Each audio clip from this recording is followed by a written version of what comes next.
यो भिडियोमा हामी बुटस्ट्र्यापको ब्रेक पोइन्ट्सको बारेमा हेर्न लागिरहेको छौँ। हामीलाई थाहा छ बुटस्ट्र्यापको थ्रुबाट रेस्पोन्सिभ वेब डिजाइन गर्न सकिन्छ। अब त्यसको लागि त सबैभन्दा पहिला हामीले डिफ्रेन्ट विड्थलाई चाहिँ हामीले क्याटेगोराइज गरेको हुन्छ। जस्तै यहाँ तपाईँले देख्न सक्नुहुन्छ फर्स्टमा 0 पिक्सलदेखि लिएर 574 पिक्सलसम्मलाई एक्स्ट्रा स्मलको डिभाइसको क्याटेगोरीमा राखेको छ हैन। अब त्यस्तै तरिकाले 575 पिक्सल है, यो पिक्सलदेखि लिएर 767 पिक्सलसम्म यसलाई स्मल डिभाइसको क्याटेगोरीमा राखेको छ र यसलाई रिप्रेजेन्ट गर्नको लागि स्मल डिभाइसलाई हामीले एसएम भनेर लेख्छौँ है। अब यो सबै हामीले सीएसएस को प्रपर्टी युज गर्नको लागि बुटस्ट्र्यापमा हामी क्लासको थ्रुबाट एक्सेस गर्छौँ।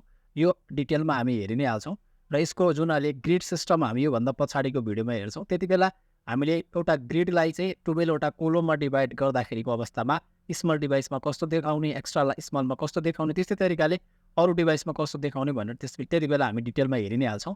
अहिले तपाईँले रेन्जलाई मात्र बुझ्नुहोस्। त्यस्तै तरिकाले 768 पिक्सलदेखि 991 पिक्सलसम्मकोलाई मिडियम, जसलाई हामीले एमडी भनेर रिप्रेजेन्ट गर्छौँ मिडियम डिभाइसलाई। त्यस्तै तरिकाले 992 पिक्सलदेखि 1199 पिक्सलसम्म लार्ज डिभाइसको क्याटेगोरीमा पर्छ, जसलाई हामीले एलजी भनेर रिप्रेजेन्टेसन गर्छौँ। र त्यस्तै तरिकाले 1200 पिक्सलदेखि 1399 पिक्सलसम्म एक्स्ट्रा लार्ज भनेर हामी भन्छौँ, एक्स्ट्रा लार्ज डिभाइस भनेर भन्छौँ, जसलाई हामीले एक्सएलले रिप्रेजेन्टेसन गर्छौँ। त्यस्तै तरिकाले 1400 पिक्सल र त्योभन्दा बढीको डिभाइसहरू सबैलाई हामीले एक्स्ट्रा लार्ज भनेर रिप्रेजेन्टेसन गर्छौँ, जसलाई हामीले एक्सएक्सएल भनेर भन्छौँ।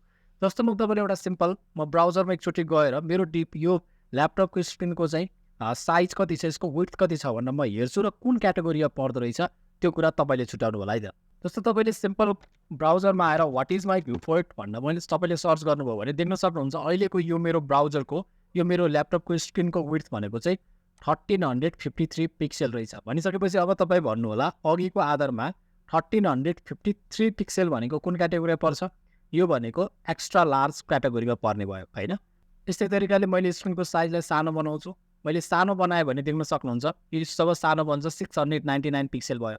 अब 699 पिक्सल भनेको अघिको तपाईँको जुन रेन्ज मैले डिफाइन गरेको थिएँ त्यो रेन्जको थ्रुबाट हेर्नुभयो भने स्मल डिभाइसको साइजमा पर्ने भयो। त्यस्तै तरिकाले 1038 भनेको लार्ज डिभाइसको क्याटेगोरीमा पर्ने भयो हैन। त्यस्तै तरिकाले यसरी तपाईँले डिफ्रेन्ट विड्थहरू चेन्ज गरेर त्यसको चाहिँ डिफ्रेन्ट कुन क्याटेगोरीमा पर्छ भनेर तपाईँले हेर्न सक्नुहुन्छ। के कन्फ्युजन भयो भने कमेन्ट सेक्सनमा कमेन्ट राख्नु होला, म त्यसको रिप्लाई दिनेछु। धन्यवाद।